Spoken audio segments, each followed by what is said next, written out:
Welcome to మన chef. నేను మీ మాధవిని. ఈరోజు నేను మీకు ధాబా స్టైల్‌లో కాజు మటన్ మసాలా కర్రీ ఇంట్లో ఉన్న వాటిలతోటే సింపుల్‌గా అదే టేస్ట్ వచ్చేటట్లు ఎలా చేసుకోవాలో చూపిస్తానండి.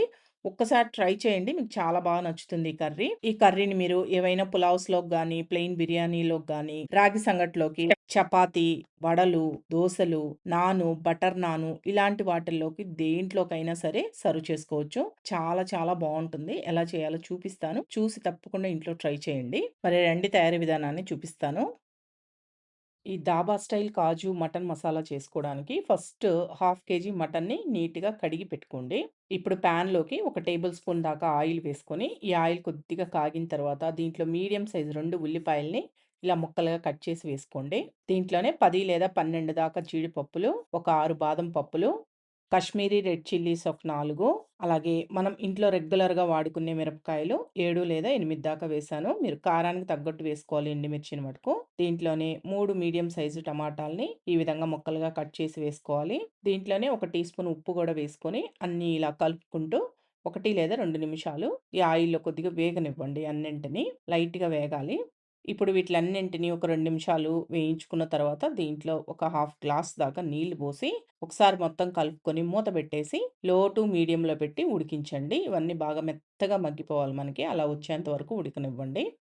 ఇప్పుడు చూడండి మూత తీసి చూపిస్తున్నాను. నీళ్లు ఆల్మోస్ట్ ఇంకిపోయి, ఈ విధంగా కాస్త మెత్తబడేంత వరకు ఉడికించి, దీన్ని బాగా చల్లారనివ్వండి. చల్లారిన తర్వాత మనం గ్రైండ్ చేసుకుందాము. ఈలోపు ఏం చేస్తారంటే, ఇలా ఒక చిన్న రోల్ తీసుకొని దీంట్లో ఒక హాఫ్ టీ స్పూన్ మిరియాలు, 4 లేదా 5 లవంగాలు, అనాస పువ్వు ఒకటి, 4 యాలుకలు, 1 ½ ఇంచ్ దాకా దాల్చిన చెక్క, జాపత్రి మొత్తం వేసుకోవట్లేదండి. సగం వరకు వేసుకుంటున్నాను. ఇవన్నీ వేసుకొని మసాలా దినుసులన్నింటిని మరీ మెత్తటి పౌడర్ అవసరం లేదు. కచ్చా పచ్చాగా వచ్చేటట్లు దంచుకోండి.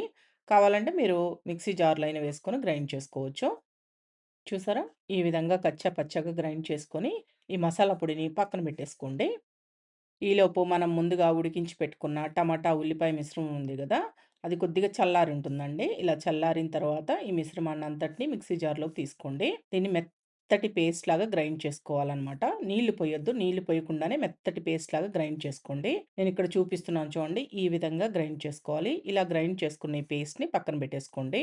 ఇప్పుడు కుక్కర్‌ని స్టవ్ పైన పెట్టుకొని దీంట్లో 4 లేదా 5 టేబుల్ స్పూన్ల దాకా ఆయిల్ వేసుకోండి. నేనిక్కడ కుక్కర్‌లో చేసి చూపిస్తున్నాను త్వరగా అయిపోతుందని. మీరు కావాలంటే మామూలు పాత్రలో అయినా చేసుకోవచ్చు. కాకపోతే ఎక్కువ టైం ఉడికించుకోవాల్సుంటుంది. ఈ ఆయిల్ అనేది లైట్‌గా కాగిన తర్వాత దీంట్లో ఒక బిర్యానీ ఆకుని తుంచుకొని వేసుకోండి. దీంట్లోనే మనం ముందుగా దంచి పెట్టుకున్న ఈ మసాలా ఉంది గదా! ఈ మసాలాను గూడా వేసుకొని లైట్‌గా వేయించుకోండి. మరి ఎక్కువ అవసరం లేదు.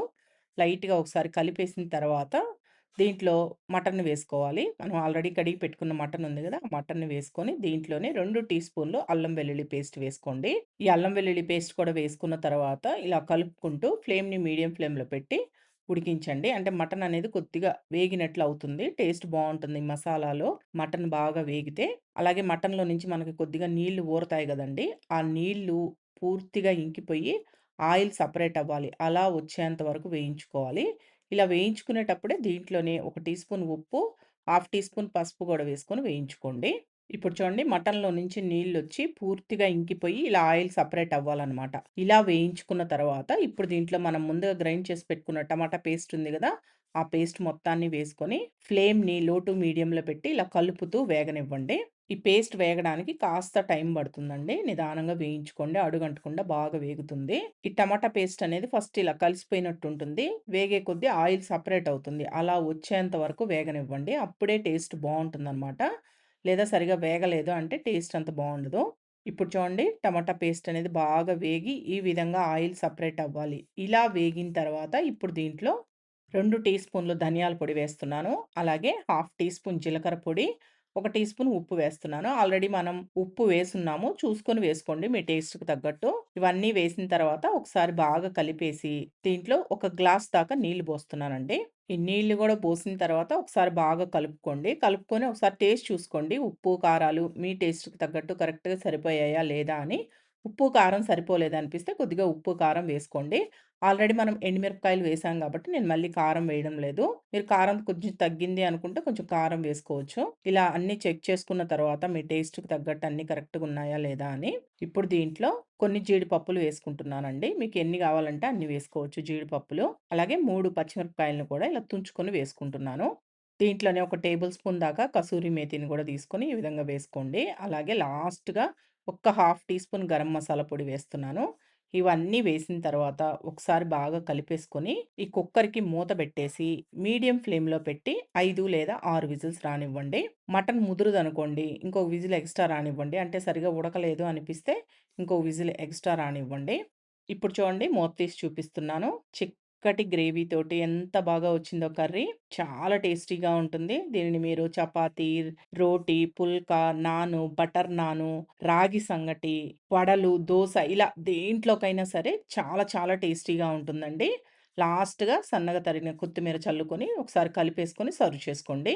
ఒక్కసారి ట్రై చేయండి. చాలా టేస్టీగా ఉంటుంది. ఈ వీడియో మీకు నచ్చింది అనుకుంటున్నాను. నచ్చితే మనా షెఫ్ ఛానల్‌ని సబ్స్క్రైబ్ చేసుకోండి.